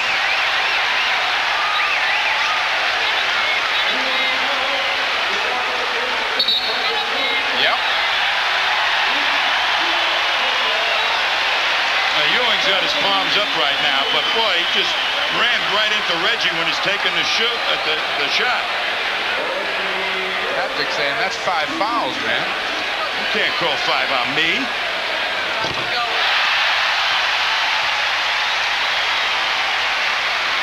4-point Boston lead. Boy, the Knicks have gone into the tank big time in this fourth quarter offensively. Well, the Celtics made them do that with their great defense. 91-86. Even Pat Riley is showing respect to the Celtics. He's looking down the other end of the court at the Celtics coming off. 4 points for the Knicks in 8.5 minutes of the fourth quarter. Sports Channel's got a great lineup of live college basketball games for you coming up this Saturday. First at noon, Tulsa will take on Drake, and then immediately following that is the Memphis State DePaul matchup at 2 o'clock, and then at 10:30, California takes on Oregon State in Oregon. It's all great college basketball, and it's all right here on Sports Channel coming up on Saturday. Celtics are winning this one right now on grit. True grit. Absolutely. John Wayne should have a Celtic uniform. This ball club right now is undermanned, understaffed. That last rebound by Eddie Pinckney, offensive rebound, and a quick kick out to Reggie Lewis, who was wide open. That's what this team really can do. All hustle. You don't have to have the greatest players, the most skillful players in all the world if they're ready to hustle. Look at what Joe Klein did on defense against Ewing in this quarter, in this half. Absolutely sensational. Look at that field goal percentage by the Knicks in the fourth quarter, 8%. Well, certainly now, after this timeout, Ewing will get his legs underneath him, and Riley will settle him down. So this timeout is very, very important for both ball clubs, needless to say. If the Celtics can really hold them down on this possession, this Knick possession, their morale could go right down the sewer. And the Celtics could really pick up a lift and score an easy hoop up at the other end. Daniel has missed his last 4 field goals. Ewing has missed his last 4. Starks has missed his last 8. They've done a very good job on Starks all night long. They've been playing soft defense with this man with the ball, Jackson, most of the evening to help out other people. They made Starks play a lot of defense tonight, too.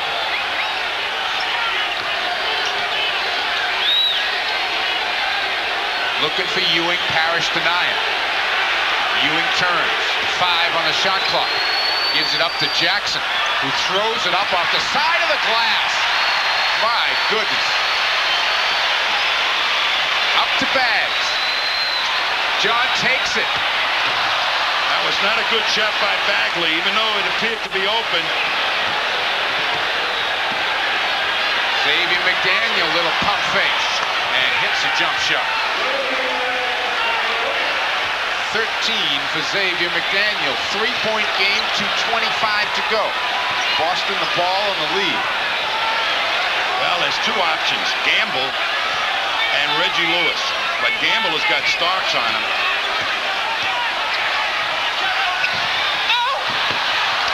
Jackson coming up with it. The Knicks are 3-on-2. Starks hammered by Lewis.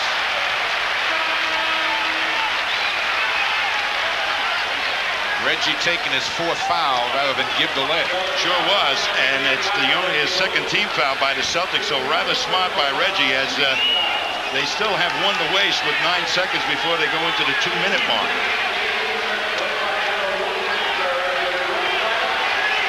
Anthony, despite the game Jackson has played, in to run the team down the stretch.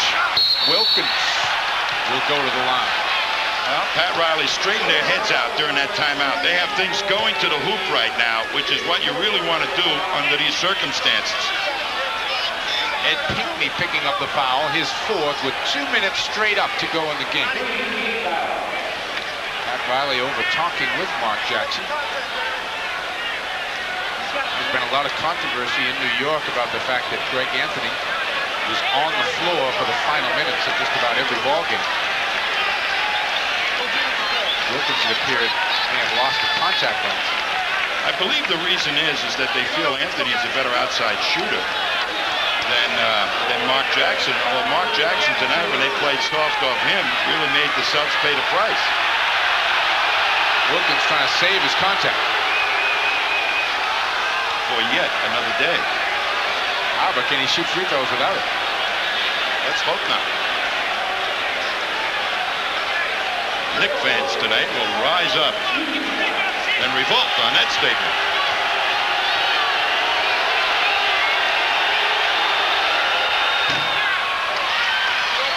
Snuck that one in.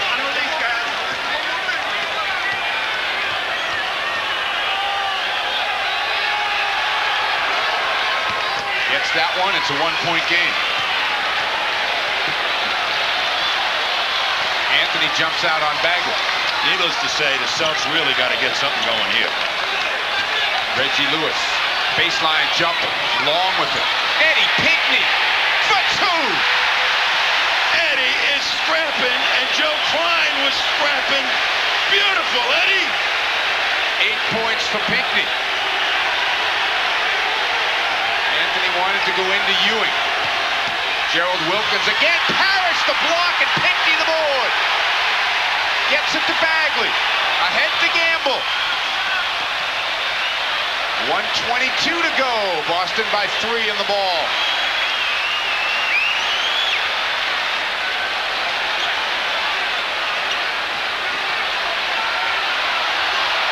Bagley. Rebound to Ewing. They were trying to get the ball to Reggie, but they didn't have him coming to the ball off a pick. And Riley will call a timeout right now to make sure he gets a good shot. 1 minute and 2 seconds to go in this one. The Celtics by 3. We'll be back.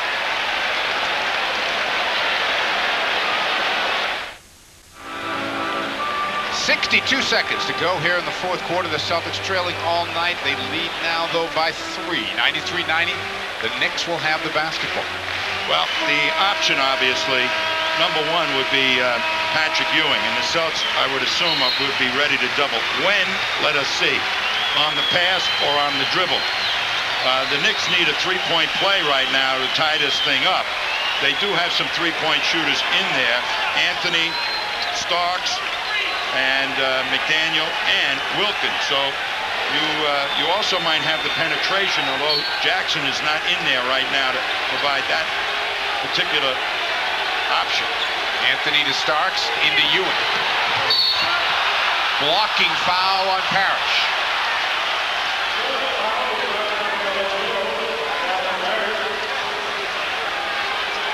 Ewing will shoot free throws with 56 and change to go. New York with one more timeout. Celtics have 2 and 20. Ewing has not scored in the fourth quarter. Well, Joe Klein just did a muscle job and had his feet moving and really denied the pass into Patrick Ewing. They didn't know how to get him the ball.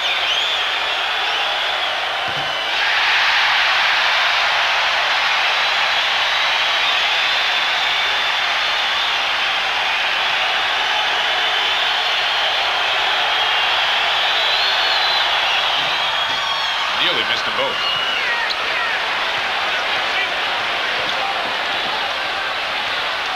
Anthony on Bagley.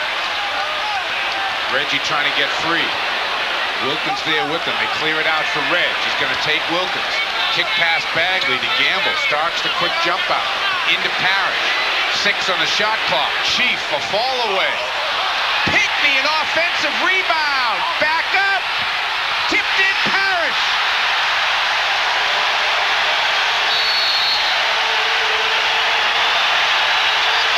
The Knicks call time. What a play by Eddie Pinckney. Once again, what a rebound by Eddie Pinckney. Look at him fighting for the spot. He's being held, comes up with it. Now tries to go back, up fakes. Lost his balance, but there's the Chief as the ball was rolling out way in front. As Ewing had gone for the block on Pinckney, that freed up Parrish for the tip-in. Look at this. As McDaniel had Eddie Pinckney, there's a foul. There's another foul. And there's finally the tip-in. Now, I hope everybody out there is not saying, Tommy, stop on the officials. But when you put the ball in and up that close to the basket, you've got to, if you're a good official, you have got to call it fouls. 8 points, 14 rebounds for Eddie Pinckney. Starting on Monday, Sports Channel will begin its coverage of the North Atlantic Conference, the best of New England college basketball. And this Monday, the Terriers of Boston University will play host to the Atlantic 10 powerhouse, the UMass Minutemen, ranked in the country's top 25. Sports Channel's coverage of the game begins at 7:30. Don't miss it. It's exclusive here on Sports Channel. 29.9 seconds to go in the game. Knicks with the ball down by 4, so they need 2 scores. There's no question, Mike, that what the Knicks are going to do is go for the 2 or whatever shows up. See if Jackson comes in to cause some penetration that might get the Celtics defense to cave in. It doesn't look like he's still got his towel wrapped around his shoulders. But the Celtics, obviously, if they gain possession on any kind of play, if the Knicks score, the Knicks will foul them right away.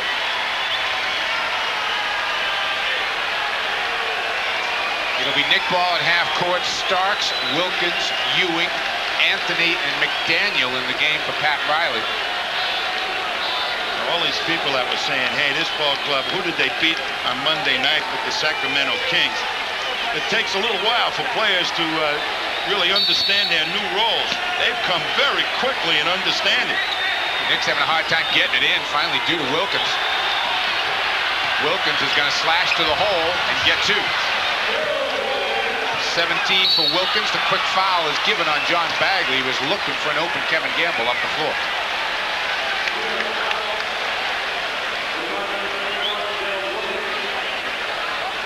This is really a gamble by the Knicks now. They're 2 down. If Bagley makes the 2, it's 4 points. It'll be a free throw shooting contest. The Knicks are out of timeout, so they'll have to take the ball out underneath the basket. The Celtics, I would believe, probably will go up and press a little bit in the backcourt, make the Knicks take some time off the clock back there while they have possession of the ball.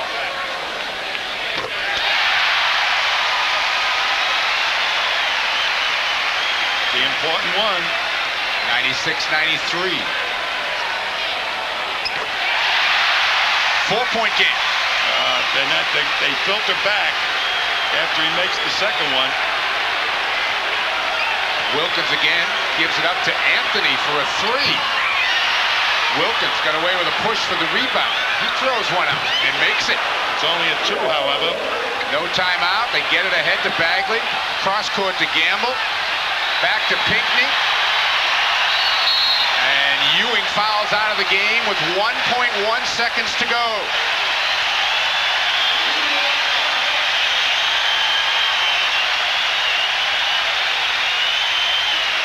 Well, Ewing, who you would expect to be the main man coming down the stretch, was not able to provide offense as the Celtics defense, sparked by Joe Klein, really got aggressive on him, took him out of his game. And I've seen it happen here so many times that Ewing, because he played his ball in high school at Ringe Tech, gets sky high for the game and then fades away in the 4th quarter. But Pinckney has done just a masterful job tonight on the boards, keeping the Celtics alive.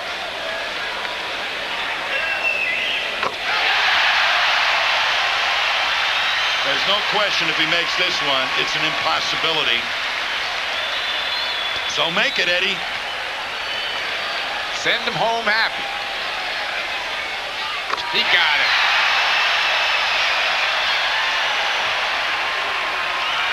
Ball is out of bounds. The game is over. What a great comeback for Chris Ford's club here tonight.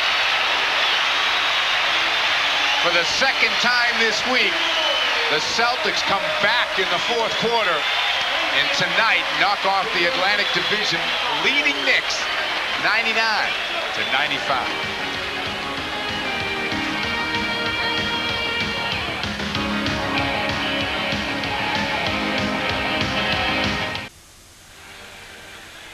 Welcome back to the Garden, everyone. 99-95, our final score. Celtics by 4. As good a game as we've had in the Garden here this year, Tom. You're going to see a team with tremendous emotion, and that's what the Celtics have always been about. And all these naysayers talking about the Celtics beating the Sacramento Kings the other night, forget those people, because this team is going to hustle and hustle and hustle. And even if they lose, you're going to get your money's worth when you come to see this team play. Fans certainly did tonight. Our Old Spice performer of the game was indeed Reggie Lewis. 33 points, 5 rebounds, 2 assists, and that really doesn't tell it all. He played everything tonight. He did it all tonight. He was really all over the place, and he was inspirational. When you lose a leader like Bird, who's going to pick up the leadership? The normal mantle you would expect would have been Brian Shaw. All right, that's what they would hope would happen.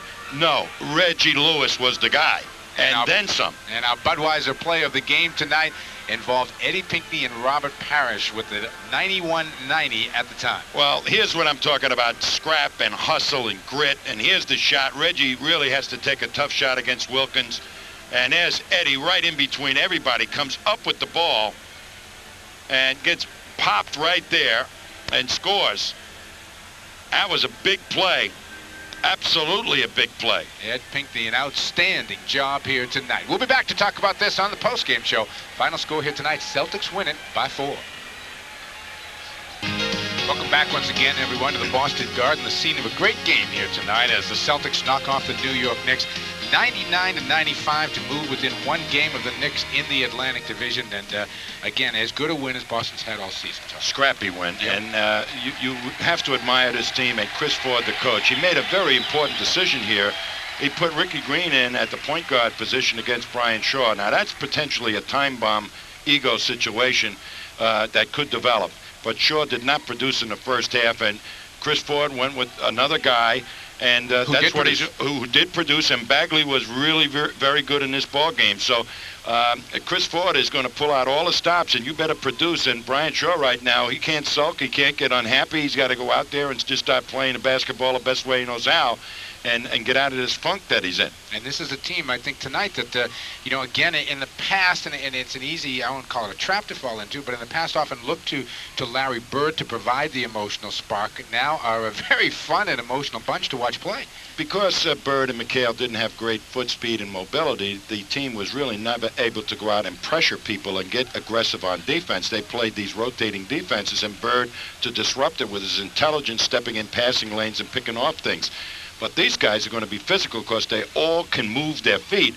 And Joe Klein, I got to tell you, was sensational.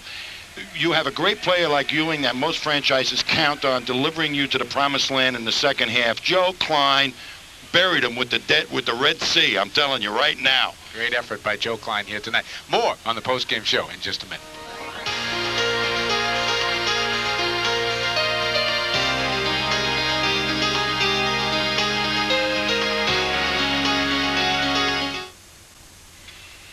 Celtics a 4-point win over the Knicks to get a little closer here in the Atlantic Division. In our Schick close shave of the game, a great play coming up right here. The top right of your screen, you're going to see as Parrish takes the shot. Look at Ed Pinckney now fighting Xavier McDaniel for the position. And there's a lot of hand checking going on, and here comes Eddie, who's just gets in there. McDaniel's got one arm. That should have been a foul. All right, now he goes back up, gets hit underneath, gets hit by Ewing, gets knocked off balance. No foul, but the Chief is right there to tip it back in after Ewing went for the block. Robert Parrish coming up with big plays along with Ed Pinckney down the stretch as the Celtics out-rebounded the Knicks in the fourth quarter 17-7. The Schick close shave of the game is brought to you by Schick, the only razor which flexes to trace every curve on your face. We'll be back with some final thoughts in a minute.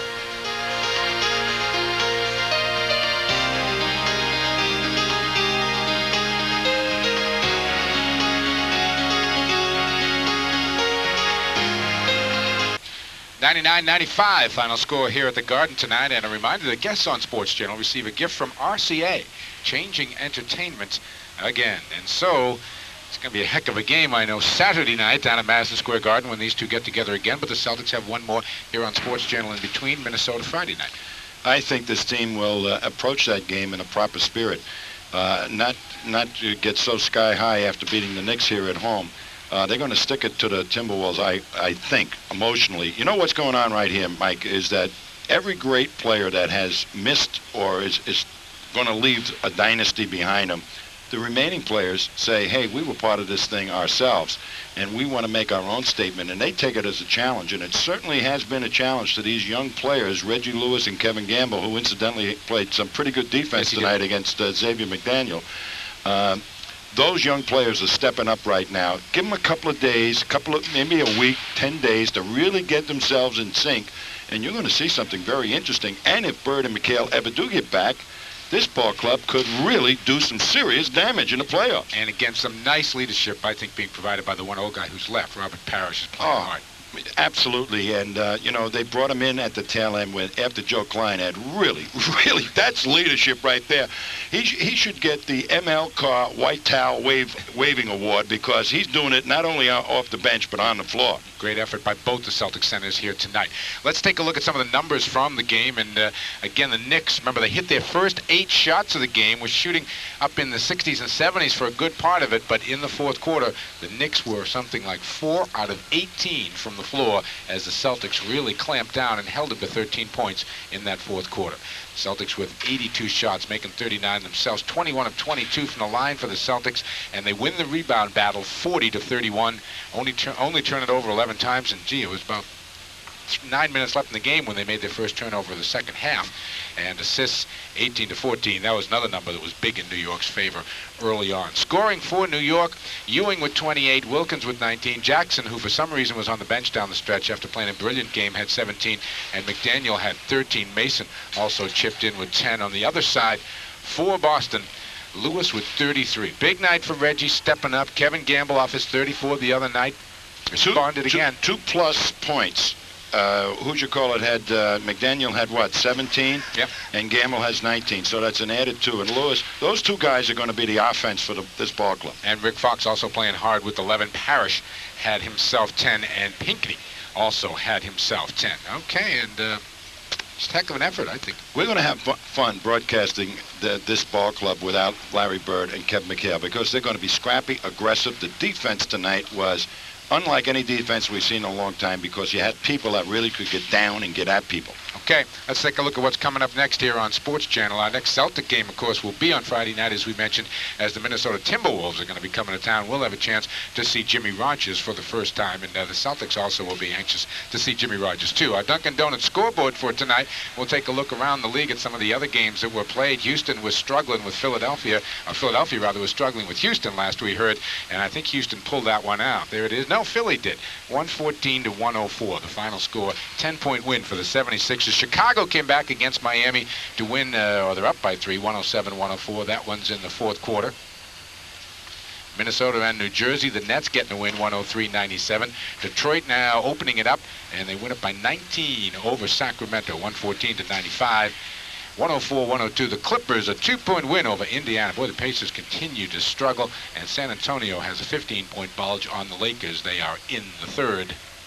Here's a look at what's coming up tonight on Sports Channel. 10th anniversary special is next. Fire Behind the Flame at 11.